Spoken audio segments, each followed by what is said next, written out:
ఊరి చివరలో మాట్లాడే మాయా చెట్టు ఉండేది. అర్ధరాత్రి ఆ చెట్టు ముందు నుండి ఎవరైనా వెళ్ళినట్టయితే వారిని ఆపి వాళ్ళ కోరికలేంటో అని అడిగి తెలుసుకునేది. నిస్వార్థమైన కోరిక కోరుకుంటే నెరవేరుతుంది.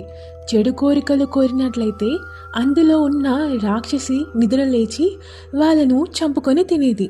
ఒకరోజు శర్మ వర్మ అనే ఇద్దరు రైతులు చీకట్లో అటుగా వెళ్తుండగా, ఒరే, ఈ ఊరిలో ఈ రాత్రి ప్రయాణం చేయడం కంటే అడవిలో జంతువుల నుండి దాక్కొని అక్కడే విశ్రమించడం మంచిది.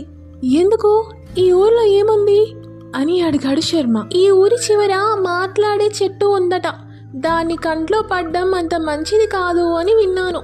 లేదు, మనం చాలా దూరం ప్రయాణించాలి. రేపు సమయానికి పట్టణానికి వెళ్ళాలంటే ఈరోజు ఈ ఊరి దాటి ప్రయాణించాలి అన్నాడు శర్మ. ఇంకా వర్మ చేసేదేం లేక సరే